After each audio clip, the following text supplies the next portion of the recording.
because it's better we're not doing this stuff again, bro. So basically, there are not no glaze. There are not many. There aren't a list of things that I am just upright bad at. Apparently, dividing polynomials and factoring polynomials is one of those one of those relatively few things I am just terrible at.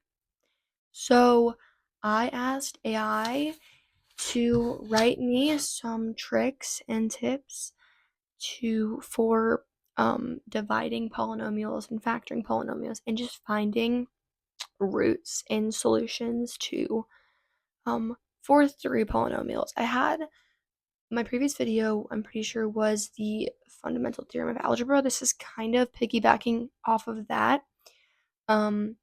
Just not, I mean, kind of. So don't watch this video if you don't know what I'm talking about. If in this intro you don't know what I'm talking about, because it will get you nowhere. You will not understand what I'm talking about.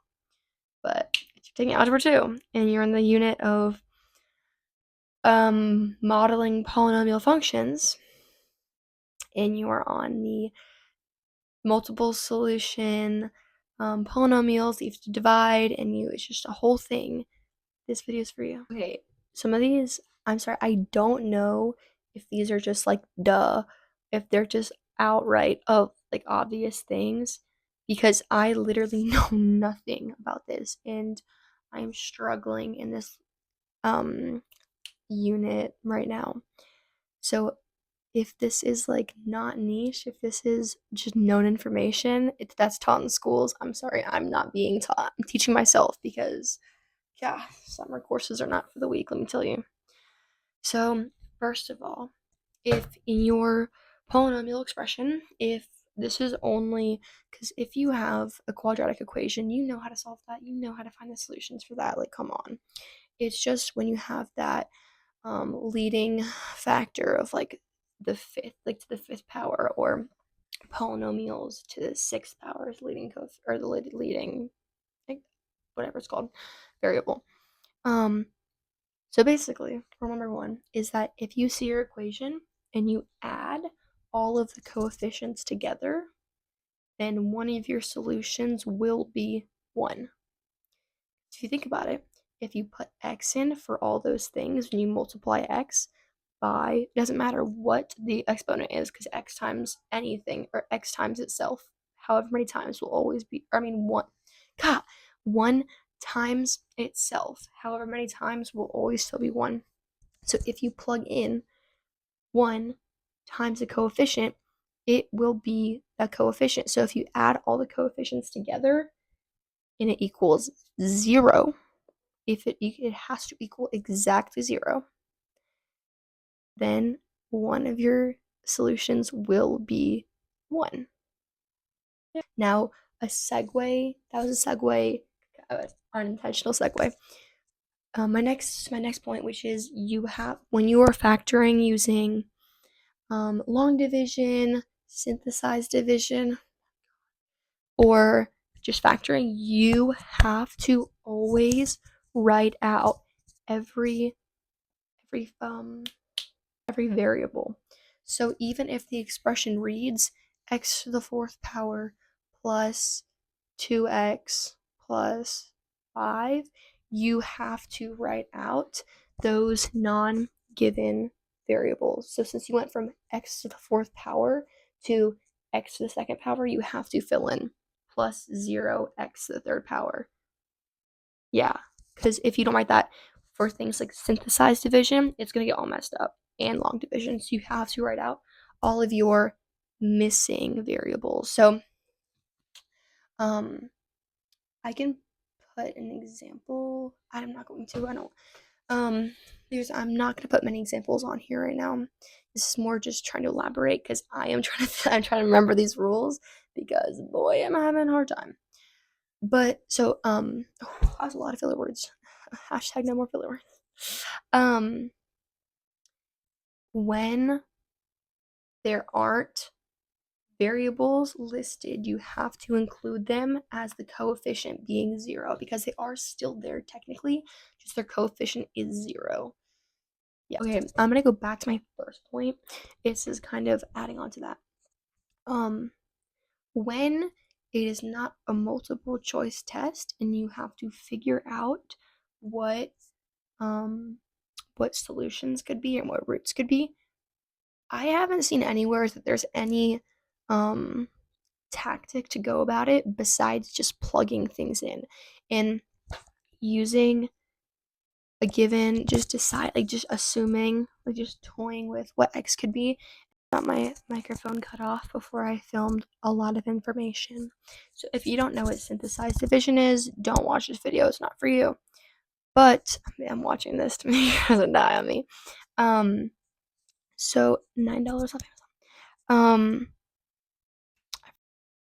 Alternating being charged, so, or like switching them up. Okay, back to what I was saying. If you are not given possible solutions, you, in order to try to find what root it could possibly be, but basically, so when you are trying to figure out what you could possibly put in for x, when you're trying to find solutions, you just take the constant and then just figure out almost everything that it can be multiplied by, all of its factors, like every possible factor. So when you have things like 6 and 8, it's not that hard, but when you have like 75, or wait, no, or you have like 81, that gets harder. But you have to try to find every factor, or just every reasonable factor, because if you have 100, it makes it harder again. So try to find every reasonable factor and you just list them. And then you just choose which one to do, primarily starting with 1 or 2 or just a number. You probably get a sense of what numbers you should choose just based off the situations, context clues. But you just choose whatever factor. So, example, if you're constant, by the way, if you don't know what a constant is, it's just in the expression the number that does not have a variable. It's the constant number. If the constant was 20, your factors would be 1, 2, 4, 5, 10, and 20. Because all of those things can be multiplied by something else to get 20. So, and you do that until you get to your desired amount of, out of that pool of factors, you just have the desired amount of solutions you need. So if it's a polynomial with a fifth exponent, like to the fifth power, you have to have 5 solutions. So once you find 5 solutions out of those factors, you have all you need. And so it just helps narrow down like the choosing pool, if you will, of what numbers you could possibly choose. Yeah, again, that's probably very mainstream, but I didn't know that. So next thing that I learned pissed me off, let me tell you. So this rule almost like primarily works with even numbered expressions. What I mean by that is that x, so like the leading variable, all the leading variable is an even number. The next variable, I mean, the leading number's exponent, the leading variable's exponent is even, so like 6. The next variable's exponent is also even, so 4. And then the next variable's exponent is also even. So they have to almost all be even. Because I was having a problem and I was like, hey, can you help me with this? I don't understand. Like, explain it to me, please. And so what it did is I was expecting it, because it was like it was x to the 4th power minus 9x to the 2nd power plus 20. And I was like, help me with this. And I was expecting it to factor or something. No. They were like, you can substitute x with a different variable that represents x squared. So you substitute x, because the leading coefficient, or not, the leading variable is x to the 4th power, so you can substitute x with u, and u represents x squared, and so you have x or u squared, and you do that with all of your x's. So you substitute negative 9x squared into 9u.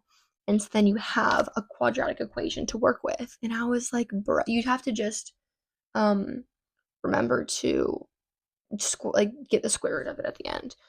But I was like, bruh, are you kidding me? Are you kidding me? I did not think of that. I was like, that's creative. I was not expecting that. Okay. Another thing is that I thought, and this is why I got so many problems wrong. I thought you had to, when there's a polynomial, I thought you had to find the greatest common factor when factoring to figure out solutions, or just to condense it. I thought you always had to find the greatest common factor out of the entire expression. I'm probably gonna edit like text. This is probably gonna be one of my highest effort videos when it comes to putting text in and editing and stuff like that. Because it's just an important video. I feel like this is good to know for people. So if you have an entire polynomial, you don't have to find the greatest common factor out of all of them, because almost always you will never find a greatest common factor that will help you at all, because there's a constant there. So it won't ever be able to be x or anything, because constants don't have variables. So at most you'll get a real number, or just normal number, a constant, to be your greatest common factor, but even that doesn't help you. So you can split equations up. You can split them up into, if it's there are 4 terms, you can split them up into 2s, and you have 2 binomials that you can then find the greatest common factors within those. And since they're already arranged in numerical order based off of exponents, they will have more in common with each other. So if you have x to the 4th power plus x to the 3rd power plus 2x to the 2nd power plus 37, 37 does not have anything in common with x to the 4th power, like nothing at all.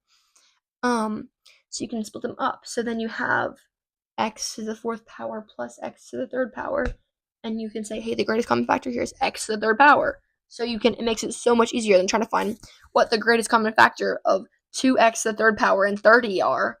Like, golly. One thing that always tripped me up, this is having to pertain to long division of polynomials, is that I don't know why. It doesn't make any sense to me. I mean, long division doesn't really make sense to me at all. But when you are dividing polynomials, so you know how long division works, I hope. You divide the first part, then you put it up top, then multiply it down, and then subtract. You do everything but divide, I swear. You do everything but dividing during long division, I swear to you. So the only division you're doing is the only division you're doing is with the first variables of whatever expression you have. So if your expression is, let me find one, 2x to the 3rd power minus 3x to the 2nd power plus 4x plus 5 divided by 2x plus 1, you were only dividing your leading variables and leading coefficients. So not everything else is being multiplied or subtracted. You only, when it comes to long division, simplicity is key. You're trying to do as little as possible. That's how it feels to me. I'm like trying to divide every number because FOIL or PEMDAS, whatever the heck. But it seems like you only divide the leading coefficient, which is like, okay, I guess, whatever you say. Next thing. Also, if you try to ask me what any of this means logically, like what a remainder is in a polynomial division expression, I could not tell you, okay? I could not tell you what a remainder is. It's just a huge fraction. It's like a fraction out of a fraction, I swear. So, but the remainder formula, whatever it's called, is equal to the quotient plus the remainder over your final answer when you have divided polynomials. Unless your remainder is 0, it should be in the format of your quotient, which is the number you got from dividing something by something, your just answer. So that's a little lingo for you. Plus your remainder, which is your weird fraction thing, over your divisor, which is just the thing that's doing the dividing, the denominator. Another thing is, oh shoot, it's been a long video. Sorry guys, sorry, 2 times speed or whatever. So if it's a multiple choice question, the product of all the roots, no matter how many there are, will always multiply to the constant. Hence, the roots are always going to be factors of the constant. Don't know why. It just is the way it is, you know? That being said, if you have all of the factors listed out, you can just multiply them in different ways. It'll take you a while, especially with like the numbers with higher amounts of factors in them and the negatives and positives. But if you are that desperate, you can multiply all the factors and just figure out what combinations work, which are easier for 4-degree polynomials, you know. So you only have 4 possible solutions, and there are, say, 5 factors. You're already there. Another thing, I don't know where I wrote this down, but when you are doing synthesized division and you find one of your solutions, you kind of just like check it off, and then when you go about your next finding the solution, you bump everything down 1 degree. So if you have a cubic polynomial and you find one of your solutions, say it's 3, you have to then make it a quadratic equation. So then you can find your 2 other solutions, and you have 3 solutions, and it's all perfect. Everything's in harmony. So that's just that. If it's a 5th degree polynomial, though, you still have 4 more rounds, baby. Let's go. Go! More notes on my phone, so stay tuned for this video, or please stay. This was interesting to me. You can actually predict the remainder's shape. By that, I mean, depending on the leading variable, like in its exponent, you can predict what the remainder is going to look like. So if you have a quadratic equation, the remainder is going to be in the format of ax plus b. So you only have one x, one variable. But if you have a linear equation, which is just x plus whatever, the remainder will be a single number. This doesn't really help because majority of this won't be quadratic linear equations, but it's just something interesting. Dying on me. This is interesting. So this is my last thing, most likely. For any polynomial with integer coefficients, if you know what an integer is, that's good for you. You should know what that means. I was saying, any polynomials with integer coefficients, all possible rational zeros, meaning the solutions, have the form x equals p over q, where p is a factor of a constant term. So for 20, it's 4, 2, 5, 1, 20, and 10. So that the factor divided by the leading coefficient. So if your expression is 2x to the third power plus x squared plus 5x plus 20, one of your factors is 4.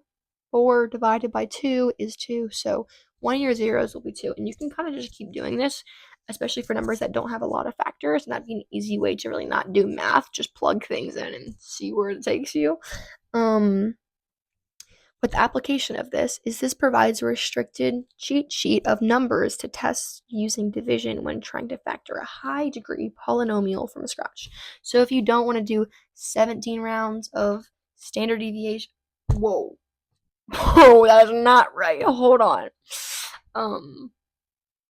Hungry man thinks of bread. I don't know why I said that just now.